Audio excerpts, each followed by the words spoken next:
Hello everybody, कैसे हैं आप सभी। आई होप आप लोग बढ़िया होंगे और आप सभी की पढ़ाई भी बहुत अच्छी चल रही होगी। ये आपके डू एंड डाई सीरीज़ की क्लास 5th है, जो कि आपकी लास्ट क्लास हुई थी पॉलिटी की। उसमें अराउंड मैंने 250 आर्टिकल्स कंप्लीट करा दिए थे, जो कि मोस्ट इम्पॉर्टेंट आर्टिकल्स हैं। मैं आपको वही कवर अप कराने वाली हूँ। ये आपकी या तो आज सेकेंड लास्ट क्लास होगी या फिर लास्ट क्लास। मैं आपको इस क्लास में कंप्लीट आर्टिकल्स करा दूंगी, ठीक है। तो चलिए ज़्यादा टाइम ज़ाया ना करते हुए हम अपनी आज की क्लास को शुरू करते हैं। फर्स्ट क्वेश्चन दिया गया है, निम्नलिखित में से कौन सी 8वीं अनुसूची में उल्लेखित भाषाओं में से एक नहीं है। क्या पूछा गया है भाई? नहीं है पूछा गया है, ठीक है। तो इसका राइट आंसर क्या होगा? इसका राइट आंसर होगा गढ़वाली। गढ़वाली लैंग्वेज मुख्यतः कहाँ? उत्तराखंड के गढ़वाल क्षेत्र में बोली जाती है। कहाँ बोली जाती है? उत्तराखंड के गढ़वाल क्षेत्र में बोली जाती है, ठीक है। कौन सी? गढ़वाली लैंग्वेज। तो ये किसमें? ये आपके 8वीं अनुसूची भारतीय संविधान की भाषाओं में शामिल नहीं है। क्लियर? चलिए अब बात करते हैं हम बोडो लैंग्वेज की। तो इसे 92वें संविधान संशोधन अधिनियम 2003 से जोड़ा गया है। किसको? बोडो लैंग्वेज को, ठीक है। डोंगरी की बात करते हैं तो ये भी 92वें संविधान संशोधन अधिनियम 2003 के अंतर्गत इसे जोड़ा गया है। और जो आपकी नेपाली लैंग्वेज है, इसे 71वें संविधान संशोधन अधिनियम 1992 के अंतर्गत इसको जोड़ा गया है, ठीक है। पहले मूल भाषा कितनी थी? पहले जो मूल भाषाएं थी वो आपकी टोटल कितनी थी? 14 थी, 14 थी। कितनी थी? 14 थी, ठीक है। क्लियर? लेकिन 21वें, ठीक है, 21वें संविधान संशोधन अधिनियम 1967 के अंतर्गत इसमें कौन सी भाषा को जोड़ा गया? सिंधी को जोड़ा गया है। किसको जोड़ा गया है? सिंधी को जोड़ा गया है, ठीक है। फिर 71वें संविधान संशोधन अधिनियम के तहत, जो कि 1992 में आया था, इसमें किसको जोड़ा गया है? कोंकणी, ठीक है। कोंकणी, मणिपुरी और नेपाली। कोंकणी, मणिपुरी और नेपाली को इसके अंतर्गत जोड़ा गया है, ठीक है। फिर 92 या फिर 92वें संविधान संशोधन अधिनियम 2003 के अंतर्गत बोडो, डोंगरी, मैथिली और संथाली। बोडो, डोंगरी, मैथिली और संथाली को जोड़ा गया है, ठीक है। तो अभी वर्तमान समय में कितनी है? वर्तमान समय में आपकी टोटल 22 भाषाएं हैं, ठीक है।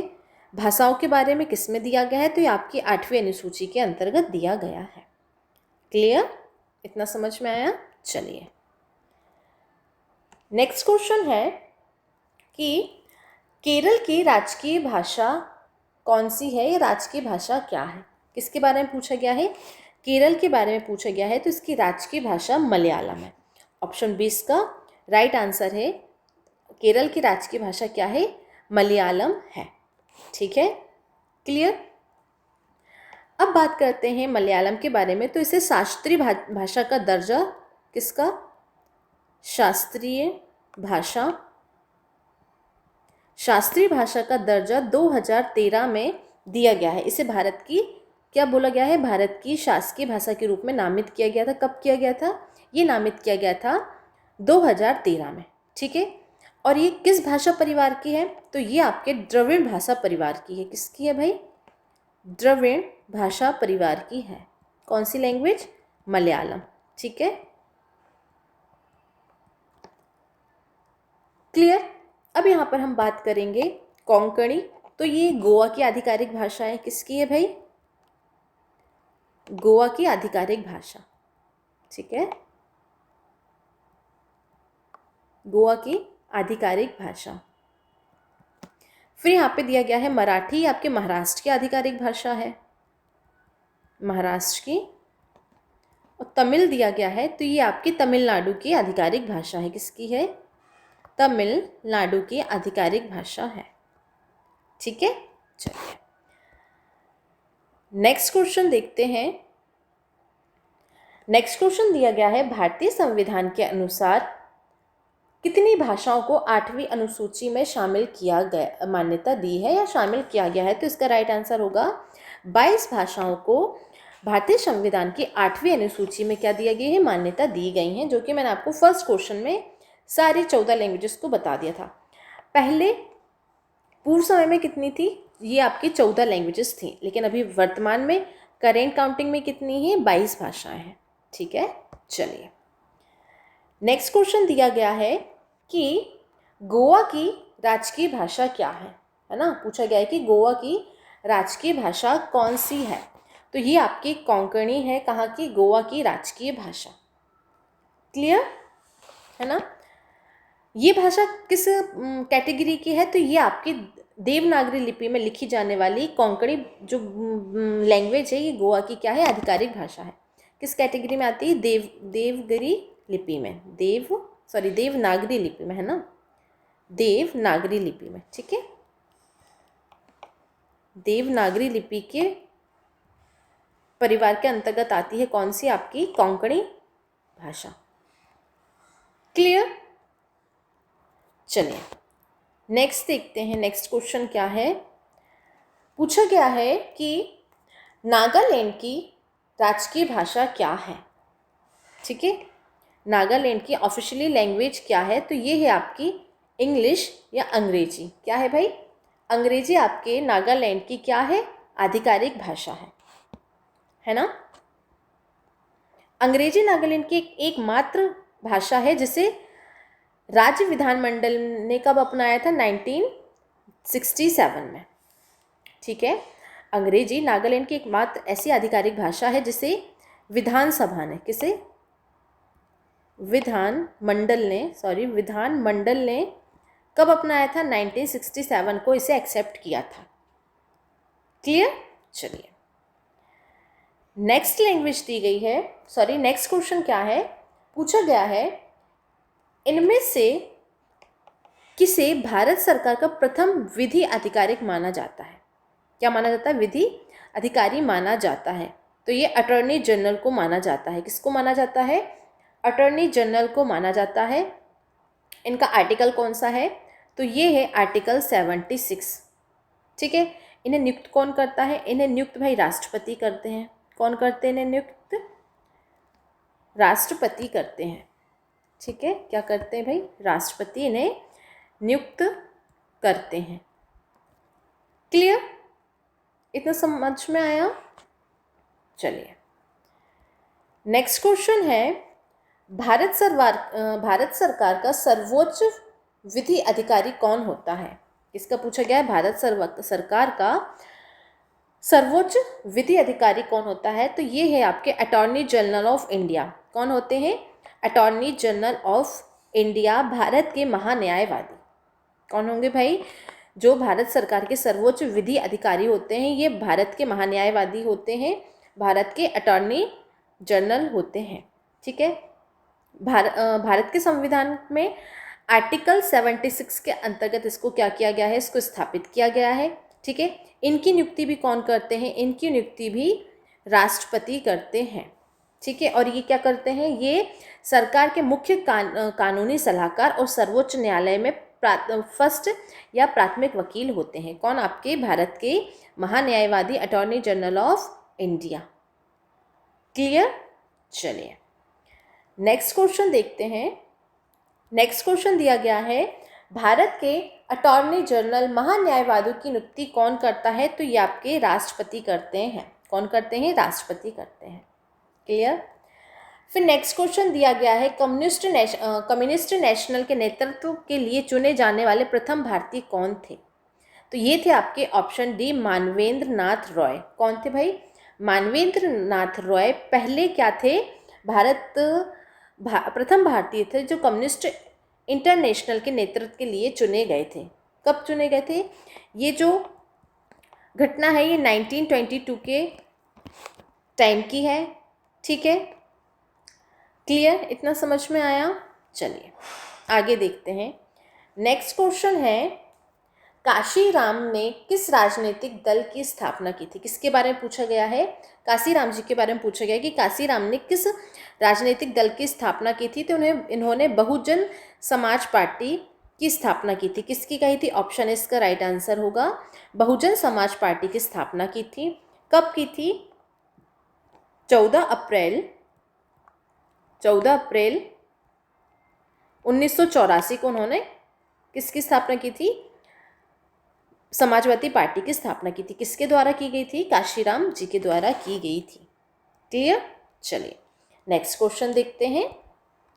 नेक्स्ट क्वेश्चन है, बहुजन समाज पार्टी को डैश डैश डैश के प्रतीक द्वारा पहचाना जाता है। किस प्रतीक द्वारा पहचाना जाता है? तो ये हाथी है ना। किसके द्वारा पहचाना जाता है? इसका सिंबल क्या है बहुजन समाज पार्टी का? तो ये हाथी है।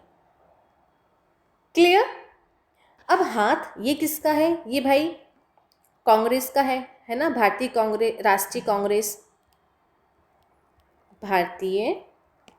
राष्ट्रीय कांग्रेस का सिंबल क्या है? ये आपका हाथ है। ठीक है, पंजा बोलते हैं जिसे। क्लियर? हथौड़ा ये किसका है? ये बेसिकली ना CPI जो कि आपकी कम्युनिस्ट पार्टियों द्वारा इस्तेमाल किए जाने वाला हथौड़ा उसका प्रतीक है। ठीक है, क्लियर? फिर घड़ी ये राष्ट्रवादी कांग्रेस पार्टी NCP का प्रतीक है। किसका है? राष्ट्रवादी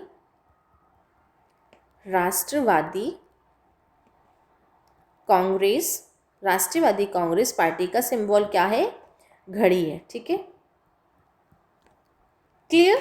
चलिए नेक्स्ट क्वेश्चन पूछा गया है, अच्छा क्वेश्चन है ये, कि किस राजनीतिक दल को राष्ट्रीय दल के रूप में मान्यता तभी दी जा सकती है यदि वह आम चुनाव या विधानसभा चुनाव में किन्हीं 4 राज्यों में वैध मतों का डैश डैश प्रतिशत हिस्सा प्राप्त करता है और उसके अतिरिक्त किसी अन्य राज्य या राज्यों की लोकसभा में 4 सीटें जीतता है। तो उसके पास कितना % बहुमत होना चाहिए? तो उसका राइट आंसर होगा 6%, है ना। कितना % होना चाहिए? 6%। ऑप्शन डी इसका राइट आंसर है। क्लियर? कितना % होना चाहिए आपके पास? आपके पास उस स्टेट या उस लोकसभा या संविधान के चुनाव का 6% आपके पास होना चाहिए। ठीक है, चलिए नेक्स्ट क्वेश्चन दिया गया है, किस राजनीतिक दल को राष्ट्रीय पार्टी के रूप में मान्यता प्राप्त करने हेतु कम से कम 3 अलग अलग राज्यों में लोकसभा सीटों का कितना प्रतिशत जीतना अनिवार्य है? कितना पूछा है? 3 अलग अलग राज्यों का कितना प्रतिशत वो क्या सीटें जीते? तो ये इसका राइट आंसर क्या होगा? इसका राइट आंसर होगा सिर्फ 2%। कितने % चाहिए इन लोगों को? सिर्फ 2% चाहिए है जीतने के लिए। ठीक है, क्लियर? चलिए देखते हैं नेक्स्ट क्वेश्चन क्या है। ये देखो, ये % वाले ना, तो इसमें सिर्फ आपको % याद रखना पड़ेगा। ठीक है, नेक्स्ट क्वेश्चन क्या दिया गया है, भारत में किसी राजनीतिक दल को राज्य पार्टी के रूप में मान्यता प्राप्त करने के लिए, किसके बारे में पूछा गया है? मान्यता प्राप्त करने के लिए राज्य के विधानसभा के पिछले आम चुनाव में वैध मतों, किसके बारे में पूछा गया कि जो आपके पहले आम चुनाव हुए थे उसमें वैध मतों में कम से कम कितना % प्राप्त होना चाहिए? तो अभी मैंने बताया था 6% कम से कम उन्हें प्राप्त होना चाहिए। ठीक है, चलिए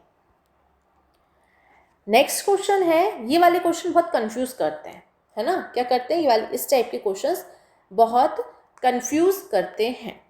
देखो लिखा है, निम्नलिखित में से राजनीतिक दलों और उनके स्थापना वर्षों को बताइए।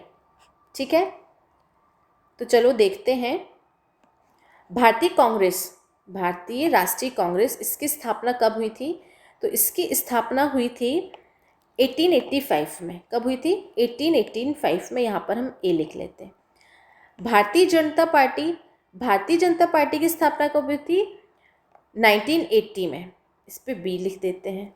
ठीक है, फिर बहुजन समाज पार्टी BSP की स्थापना कब हुई थी? ये हुई थी 1984 में। कब हुई थी? 1984 में। ये सी हो गया। फिर पूछा गया है कि भारतीय कम्युनिस्ट पार्टी इसकी स्थापना कब हुई थी? तो ये हुई थी 1964 में। अब देख लेते हैं BDAC कहाँ पर है भाई? BADC अल्ले ये तो दिख ही नहीं रहा है। देखो ऐसे ले देख लेते हैं। ये अपना कौन सा है? ये अपना है A। ओके, तो ये हो गया आपका 1, ठीक है, ये हो गया आपका 2, ये हो गया आपका 3, ये हो गया आपका 4। क्लियर? तो इसका राइट आंसर क्या है? इसका राइट आंसर है ऑप्शन सी। देखो फर्स्ट का क्या है? भारतीय कांग्रेस पार्टी की स्थापना कब हुई? ये हुई आपकी 1885 में। भारतीय जनता पार्टी की स्थापना की हुई 1980 में, तो ये बी का फर्स्ट हो गया है। बहुजन समाज पार्टी की स्थापना कब हुई थी? 1984 में, सी का 4 है। और भारतीय कम्युनिस्ट पार्टी की स्थापना कब हुई थी? तो ये आपका डी का क्या हो जाएगा? ये डी का हो जाएगा आपका सेकेंड, 1964। क्लियर? तो इसका राइट आंसर क्या है? ऑप्शन सी इसका राइट आंसर है। नेक्स्ट क्वेश्चन है, निम्नलिखित में से राष्ट्रीय राजनीतिक दलों में से किस पार्टी का चुनाव घड़ी है ना? तो ये मैंने आपको बताया था किसका है, तो ये है राष्ट्रवादी कांग्रेस पार्टी। ऑप्शन सी इसका राइट आंसर है। राष्ट्रवादी कांग्रेस पार्टी का जो सिंबल है वो क्या है? वो आपका घड़ी है। क्लियर? जो 10-10 मतलब कि 10:10 का समय दर्शाती है, समय दर्शाती है। ठीक है? क्या भरोसा उसमें आपका जो एग्जामिनर है कुछ भी पूछ ले कि समाजवादी पार्टी में जो घड़ी है वो उस जो सिंबल है उसमें कितने बजते हैं? तो 10:10 रहते हैं। ठीक है,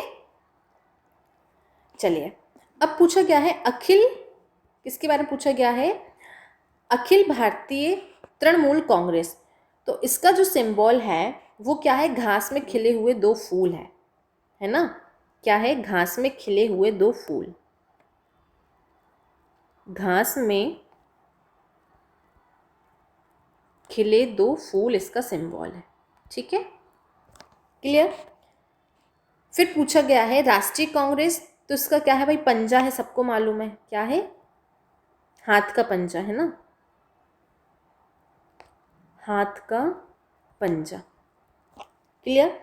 और बहुजन समाज पार्टी इसका क्या है? हाथी है। क्या है? हाथी है। क्लियर? चलिए नेक्स्ट क्वेश्चन पूछा गया है, भारतीय राज्य कांग्रेस के निम्नलिखित में से किस राजनीतिक दल का नेतृत्व विजय सरदेसाई करते हैं? कौन करते हैं? विजय सरदेसाई करते हैं। तो इसका राइट आंसर होगा option A. Goa forward party का जो नेतृत्व है वो कौन करते हैं? विजय सरदेसाई करते हैं। क्लियर? चलिए अब इस पार्टी का जो क्या है सिंबल है वो क्या है? इस पार्टी का जो आधिकारिक चुनाव चिन्ह वो नारियल है, कोकोनट है। क्या है? नारियल है। ठीक है, चलिए नेक्स्ट क्वेश्चन है, भारतीय कम्युनिस्ट पार्टी का प्रतीक चिन्ह क्या है? किसके बारे में पूछा गया है? भारतीय कम्युनिस्ट पार्टी का जो सिंबल है, जो उसका चुनावी चिन्ह है वो क्या है? तो इसका राइट आंसर होगा ऑप्शन सी, मक्के की बाली और हंसिया। क्या है? मक्के की बाली और हंसिया आपकी भारतीय कम्युनिस्ट पार्टी का क्या है? चुनाव चिन्ह है या चुनाव प्रतीक है। ठीक है, नेक्स्ट ये बाकी मैंने हाथ आपका किसका है? हाथ आपका आईएनसी का है, भारतीय नेशनल कांग्रेस का। ठीक है, और हाथी बहुजन समाज पार्टी का है। नेक्स्ट क्वेश्चन दिया गया है, कौन सा राजनीतिक दल या कौन सा राजनीतिक दल का चिन्ह हंसिया और मक्के की बालियां हैं? तो ये ऑप्शन सी भारतीय कम्युनिस्ट पार्टी का। क्लियर? और कुछ इसमें ये तो मैंने आपको बता ही दिए हैं। अब पूछा गया है इसमें नेक्स्ट क्वेश्चन, अगस्त 2018 की जानकारी के अनुसार शिरोमणि अकाली दल पार्टी किस राज्य की क्षेत्रीय राजनीतिक पार्टी रही है या पार्टी है? तो ये किसकी है भाई? ये आपके ऑप्शन डी पंजाब की है। किसकी है? पंजाब की है। कौन सी पार्टी? शिरोमणि अकाली दल पार्टी। ये किसकी है? पंजाब की है। क्लियर। इसकी स्थापना कब हुई थी? ये जो पार्टी है इसकी स्थापना 1920 में की गई थी। कब की गई थी? 1920 में की गई थी। क्लियर। नेक्स्ट क्वेश्चन है, निम्नलिखित में से कौन कम्युनिस्ट पार्टी ऑफ इंडिया का नेता है? इनमें से कौन है जो कम्युनिस्ट पार्टी ऑफ इंडिया के नेता है? तो ये है आपके सीताराम येचुरी। कौन है? सीताराम येचुरी है। क्लियर। ये किस पार्टी के नेता हैं? ये आपकी कम्युनिस्ट पार्टी ऑफ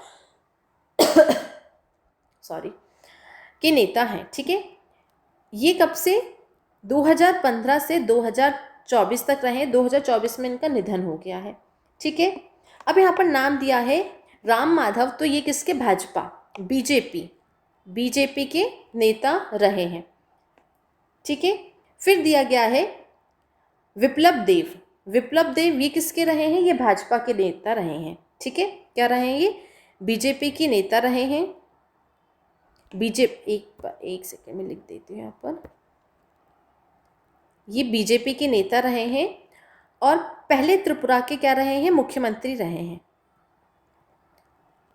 पहले मुख्यमंत्री त्रिपुरा के, है ना? पहले मुख्यमंत्री कहाँ के? त्रिपुरा के।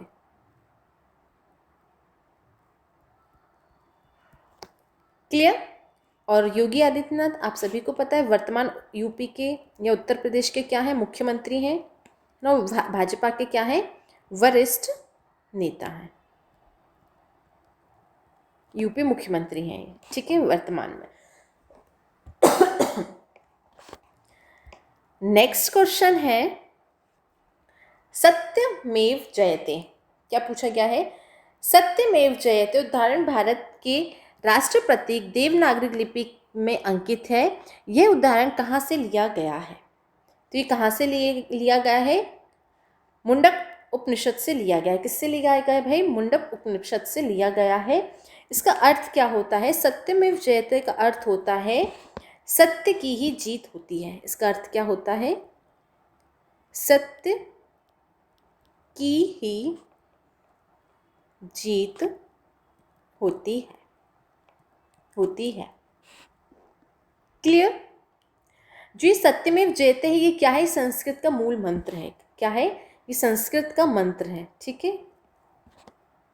क्या है? संस्कृत मंत्र है। संस्कृत मंत्र। क्लियर। चलिए नेक्स्ट क्वेश्चन है, भारत का राष्ट्रीय वृक्ष कौन सा है? भारत का जो राष्ट्रीय वृक्ष है ये कौन सा है? ये आप सभी को मालूम है कि ये बरगद है। ठीक है। जो राष्ट्रीय वृक्ष है हमारे भारत का, ये क्या है? बरगद है। क्लियर। इसका जो वैज्ञानिक नाम है वो क्या है? इसका वैज्ञानिक नाम है फिकस बेंगालेसिस। फिकस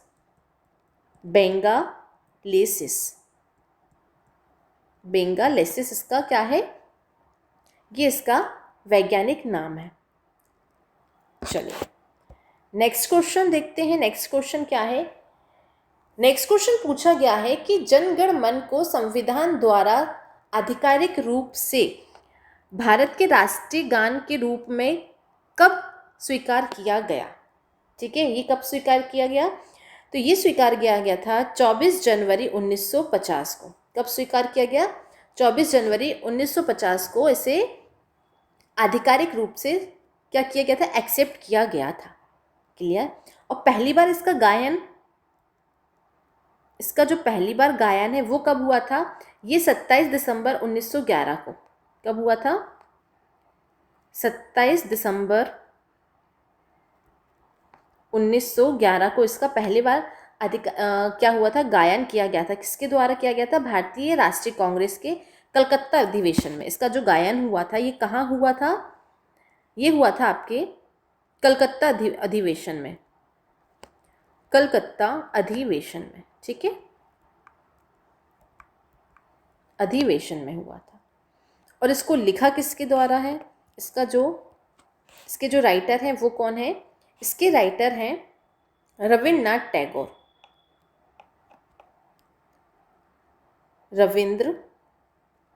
रविन्द्रनाथ टैगोर, टैगोर द्वारा इसे लिखा गया था। क्लियर। और ये क्या है, ये नोबेल पुरस्कार विजेता भी रहे हैं। कौन? रविन्द्रनाथ टैगोर। ये क्या रहे हैं? नोबेल पुरस्कार विजेता, नोबेल पुरस्कार विजेता।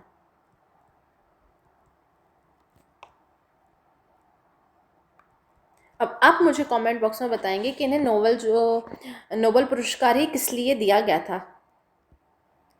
नेक्स्ट क्वेश्चन है, भारतीय ध्वज का डिजाइन का श्रेय किसे जाता है ना। इजी क्वेश्चंस भी रखे हैं क्योंकि अभी तक मैंने काफ़ी टफ करा दी, अब मैंने थोड़े से इजी क्वेश्चन रखे। आप सभी को पता है कि भारतीय ध्वज का डिज़ाइन का श्रेय किससे जाता है? पिंगली वेंकैया जी को जाता है। किसको जाता है? पिंगली वेंकैया जी को जाता है। क्लियर। चलिए नेक्स्ट क्वेश्चन है, वर्तमान में प्रचलित, क्या पूछा गया है? प्रेजेंट टाइम की बात है कि वर्तमान में प्रचलित भारतीय राष्ट्रीय ध्वज का डिजाइन किसके द्वारा तैयार किया गया था? तो ये भी किसके द्वारा तैयार किया गया था? पिंगली वेंकैया के द्वारा।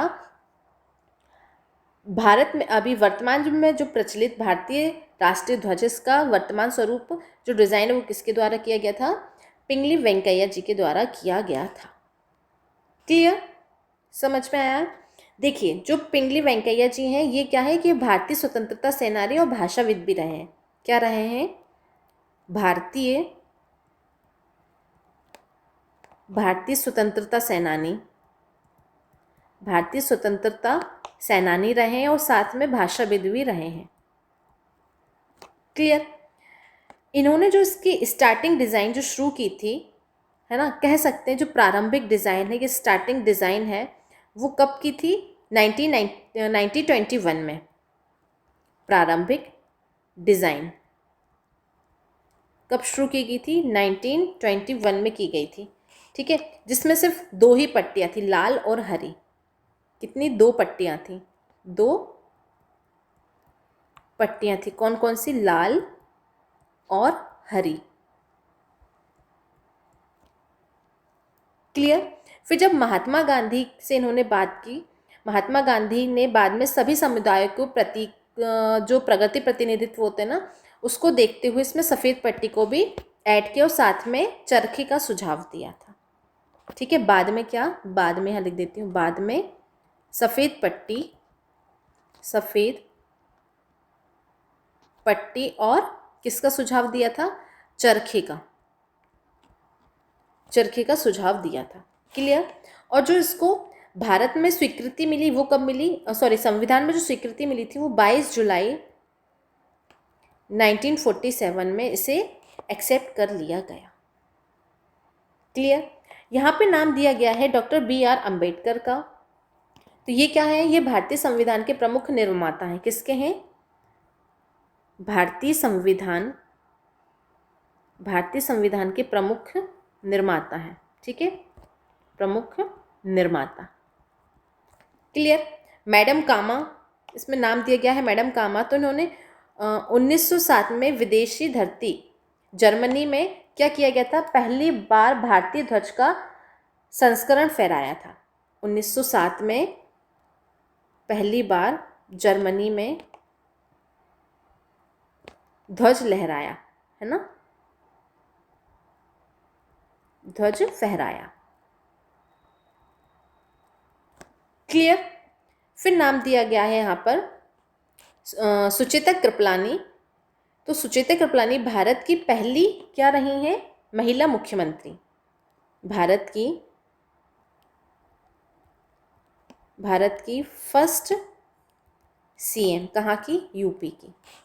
ठीक है, चलिए नेक्स्ट क्वेश्चन दिया गया है, विशाल गिलहरी किस राज्य का राजकीय पशु है ना।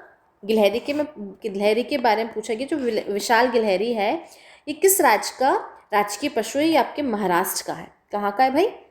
महाराष्ट्र का है। ठीक है, चलिए नेक्स्ट देखते हैं। नेक्स्ट क्वेश्चन पूछा गया है कि अंडमान और निकोबार द्वीप समूह का राजकीय पक्षी क्या है? सिंपल सा पूछा गया है कि अंडमान निकोबार का राजकीय पक्षी क्या है? तो ये है आपका वुड पिजर। क्या है भाई? वुड पिजर अंडमान निकोबार का राजकीय पक्षी है। नेक्स्ट क्वेश्चन है, निम्नलिखित में से किस वर्ष भारतीय ध्वज संहिता, किसके बारे में पूछा गया है, भारतीय ध्वज संहिता प्रभावित हुई, ये किस वर्ष हुई थी, तो ये 2002 को हुई थी। कब हुई थी, 2002, तारीख लिख लो, तारीख है 26 जनवरी 2002, 26 जनवरी 2002, ठीक है। चलिए नेक्स्ट क्वेश्चन है, भारतीय भारतीय ध्वज संहिता 2002 ये क्या है, ठीक है, देख लेते हैं भाई क्या है। जो आपकी भारतीय ध्वज संहिता 2002 ये क्या है, ये कार्यकारी निर्देशों का एक संकलन है। क्या है, कार्यकारी निर्देशों का एक संकलन है, ठीक है। चलिए नेक्स्ट क्वेश्चन है, भारत में राज्य पुनर्गठन आयोग की स्थापना कब हुई, किसके बारे में पूछा गया है, पुनर्गठन आयोग की स्थापना के बारे में पूछा गया है। तो ये 1953 में हुई थी। कब हुई थी भाई, 1953 में हुई थी। यहाँ पर डेट लिख लो, तो 22 दिसंबर है ना 1953 को राज्य पुनर्गठन आयोग की नियुक्ति की गई थी, ठीक है। चलिए नेक्स्ट क्वेश्चन है, अक्टूबर 2020 की जानकारी के अनुसार भारत के 15वें वित्त आयोग, किसके बारे में पूछा गया है, 15वें वित्त आयोग के बारे में पूछा गया है। वे कौन थे, तो इनका नाम है NK सिंह। क्या है, NK सिंह, ठीक है। फुल फॉर्म लिखेंगे नंद किशोर सिंह। क्या है, नंद किशोर सिंह, ठीक है, नंद किशोर सिंह इनका पूरा नाम है। क्लियर। अब हम यहाँ पे बात करेंगे कि आर्टिकल 280 में क्या दिया गया है। आर्टिकल 280 में वित्त आयोग के बारे में दिया गया है, आर्टिकल 280। क्लियर। ये कौन से नंबर के, आपके 15वें नंबर के वित्त आयोग के अध्यक्ष के रूप में नियुक्त किए गए थे। क्लियर। इनका जो टाइम पीरियड है वो 2020 से 2026 तक की अवधि कवर करती है, ठीक है। चलिए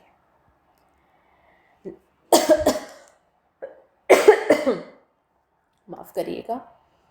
क्वेश्चन पूछा गया है, निम्नलिखित में से कौन सा भारत का संवैधानिक निकाय नहीं है।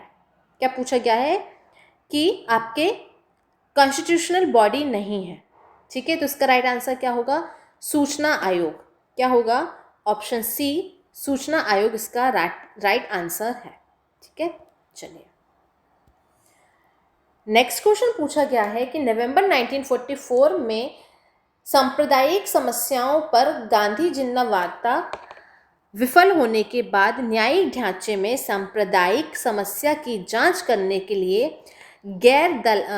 दलीय सम्मेलन की स्थायी समिति द्वारा कौन सी समिति नियुक्त की गई थी। किस समिति की नियुक्ति हुई थी, तो ये थी आपका शुप्रो समिति। किसकी, शुप्रो समिति की नियुक्ति की गई थी। कब की गई थी, 1944 में, 1944 में, ठीक है।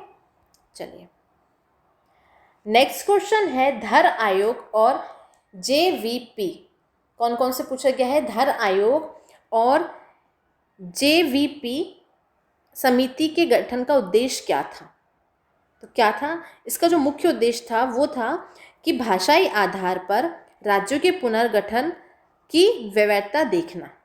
किसके बारे में, भाषाई आधार पर राज्यों के पुनर्गठन के आधार पर उनकी व्यवस्था को देखना इनका मुख्य उद्देश्य था, इनका मेन गोल था, ठीक है। बीजेपी समिति इसकी जो गठन हुआ था ये 1948 में हुआ था, ठीक है। बीजेपी का फुल फॉर्म क्या है, JVP का फुल फॉर्म क्या है, ये है जे से हो गया आपका जवाहरलाल नेहरू, जवाहरलाल नेहरू, ठीक है। V से हो गया वल्लभ भाई पटेल, वल्लभ भाई पटेल, ठीक है।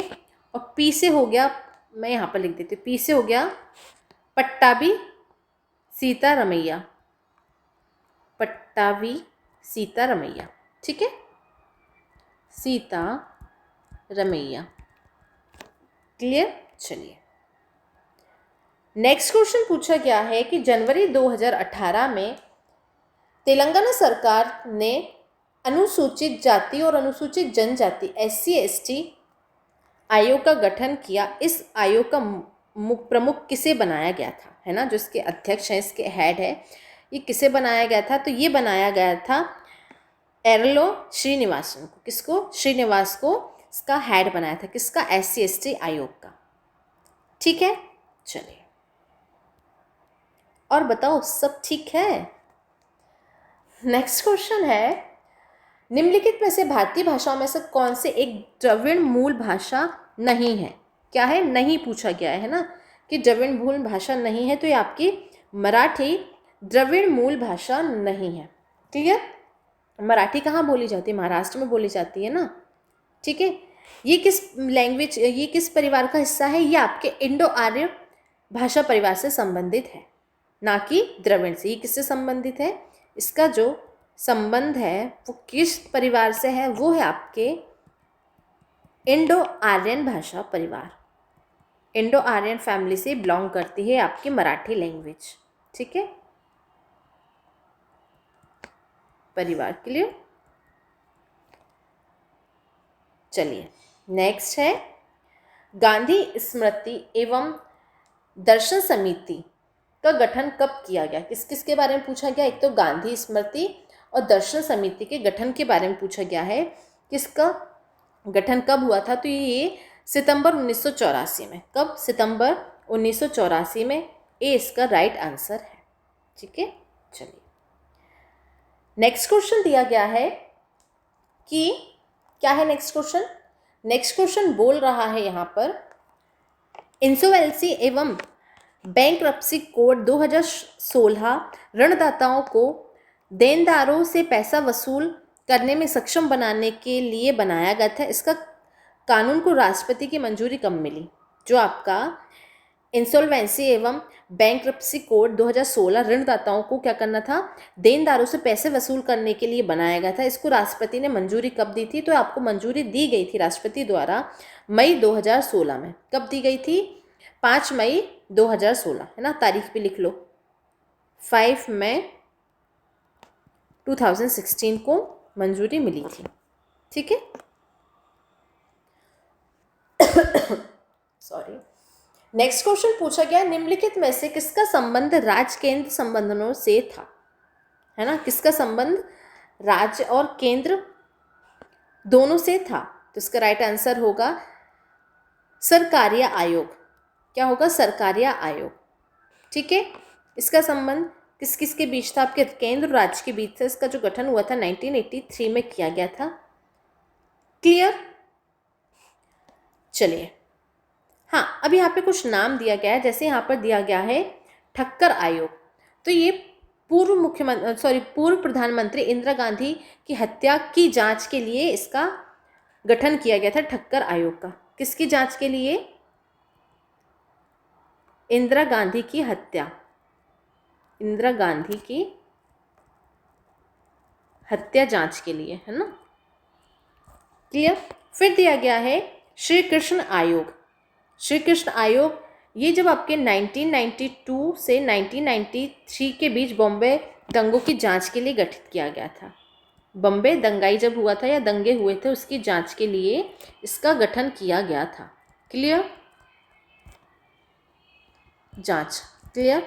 चलिए, फिर दिया गया है मालीमात समिति। इसका गठन किस लिए किया गया था? तो जो भारत की आपराधिक न्याय प्रणाली की जांच के लिए इसका गठन किया गया था। किसके लिए किया गया था? भारत की आपराधिक प्रणाली की जांच के लिए। भारत की आपराधिक प्रणाली की जांच के लिए किया गया था। ठीक है, न्याय प्रणाली की जांच के लिए। क्लियर। चलिए, नेक्स्ट क्वेश्चन दिया गया है, निम्नलिखित में से कौन से कर केंद्र सरकार द्वारा संग्रहित नहीं किए जाते? क्या नहीं किए जाते? कर संग्रहित नहीं किए जाते। तो किसके द्वारा नहीं किए जाते? वित्त कर, टैक्स और स्टाम्प शुल्क द्वारा। किसके द्वारा? वित्त कर, टैक्स और स्टाम्प शुल्क द्वारा इसे संग्रहित नहीं किया जाता है। नेक्स्ट क्वेश्चन पूछा गया है, भारतीय संविधान में शामिल 22 अनुसूची भाषा के अलावा किन भाषाओं को साहित्य अकादमी द्वारा मान्यता दी गई है? तो ये आपकी राजस्थानी और अंग्रेजी, कहाँ गया? ऑप्शन डी, राजस्थानी और अंग्रेजी भाषाओं को साहित्यिक अकादमी द्वारा इसको मान्यता दी गई है। क्लियर? अगर ये दोनों को मिलाया जाए तो टोटल कितनी भाषाएं हो जाती हैं? 24 भाषाओं को मान्यता मिलती है। भारत की राष्ट्रीय साहित्य अकादमी ने अपने वार्षिक साहित्य पुरस्कारों को जब गतिविधियों को प्रदान किया गया था तो उसमें कुल 24 भाषाओं को मान्यता दी गई थी। ठीक है, वैसे आपकी मूल भाषाएं कितनी है? 22 है, लेकिन इसमें 2 और कौन कौन सी जोड़ी गई थी? राजस्थानी और इंग्लिश लैंग्वेज को जोड़ा गया था। तो ये आपकी टोटल कितनी होती हैं? 24 क्या होती है? साहित्य अकादमिक भाषाएं होती हैं। क्लियर? चलिए नेक्स्ट क्वेश्चन दिया गया है, किस लोक सेवक को निम्नलिखित में से क्या बनने की अनुमति नहीं है? पूछा गया है किस लोक सेवक को निम्नलिखित में से क्या बनने की अनुमति नहीं है। ठीक है, तो इसका राइट आंसर क्या होगा? मेंबर ऑफ पार्लियामेंट, एमपी बनने की अनुमति नहीं है। किसको? पब्लिक सर्वेंट को। ठीक है, पब्लिक सर्वेंट को क्या बनने की अनुमति नहीं है? मेंबर ऑफ पार्लियामेंट, एमपी बनने की अनुमति नहीं है। ठीक है, नेक्स्ट क्वेश्चन दिया गया है, हिमाचल प्रदेश का संस्थापक किसे माना जाता है ना?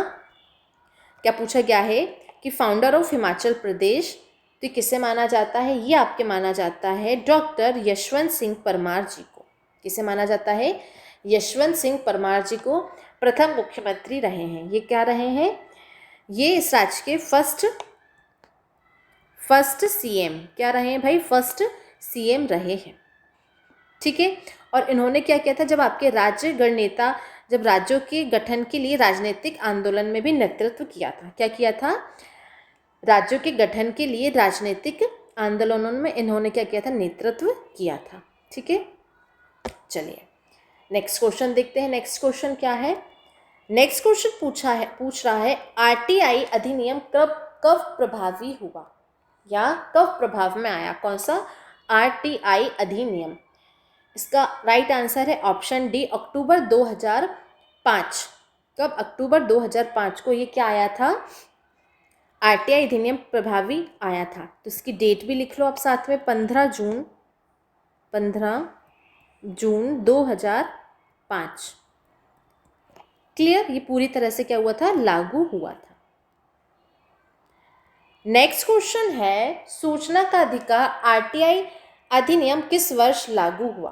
क्या पूछा गया है? जो आपका आरटीआई एक्ट है ये कब लागू किया गया? तो ये आपका 2005 में लागू किया गया था। कब किया गया था? 15 जून 2005 में लागू किया गया था। ठीक है, काफ़ी बड़ा क्वेश्चन है पर अच्छा क्वेश्चन है। देखते हैं क्या पूछ रहा है क्वेश्चन में। क्वेश्चन पूछा गया है कि सरकारी आयोग की स्थापना 1983 में किस प्रयोजन हेतु की गई थी? इसका उद्देश्य क्या था? किस लिए की गई थी? तो ये की गई थी राज्य और केंद्र सरकार के बीच संबंध और शक्ति के संतुलन की जांच करने के लिए या उसके सुझाव को परिवर्तन करने के लिए, है ना? जांच करने और उसके परिवर्तनों के सुझाव देने के लिए आपके सरकारी आयोग की स्थापना की गई थी। कब की गई थी? 1983 में की गई थी। क्लियर? चलिए नेक्स्ट क्वेश्चन दिया गया है। नेक्स्ट क्वेश्चन पूछ रहा है कि भारतीय संसद द्वारा आरटीआई, क्या पूछा गया है? भारतीय संसद द्वारा आरटीआई अधिनियम कब पारित किया गया और उसे राष्ट्रपति ने कब मंजूरी दी? ठीक है, तो इसे ऑप्शन सी, मई 2005 में क्या दी गई थी? ये पारित किया गया था। मई 2005 में क्या किया गया था? पारित किया गया था। मैं यहाँ पर लिख देती हूँ पारित, है ना? पारित। और इसे राष्ट्रपति द्वारा मंजूरी कब दी गई थी? तो इसे जो राष्ट्रपति द्वारा मंजूरी दी गई थी ये जून 2005 में दी गई थी। ठीक है, 1 महीने बाद।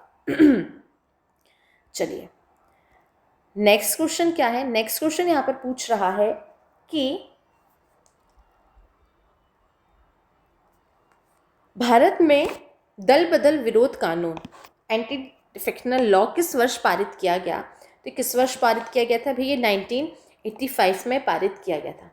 कब ये पारित किया गया था? 1985 में। और 52 कॉन्स्टिट्यूशनल आपके 92 संशोधन अधिनियम के अकॉर्डिंग ये पारित किया गया था। ठीक है, और इसे किस सूची में जोड़ा गया था? तो आपकी 10वीं अनुसूची में जोड़ा गया है या जोड़ दिया गया है। ठीक है, चलिए नेक्स्ट क्वेश्चन है, राष्ट्रीय विकास परिषद एनडीसी की स्थापना कब की गई? किसके बारे में पूछा गया है? नेशनल डेवलपमेंट काउंसिल की स्थापना कब की गई? तो ये 1952 है ना, 1952 में की गई थी। इसकी जो एग्जैक्ट डेट है वो लिख लीजिए आप यहाँ पर, 6 अगस्त 1952। क्लियर?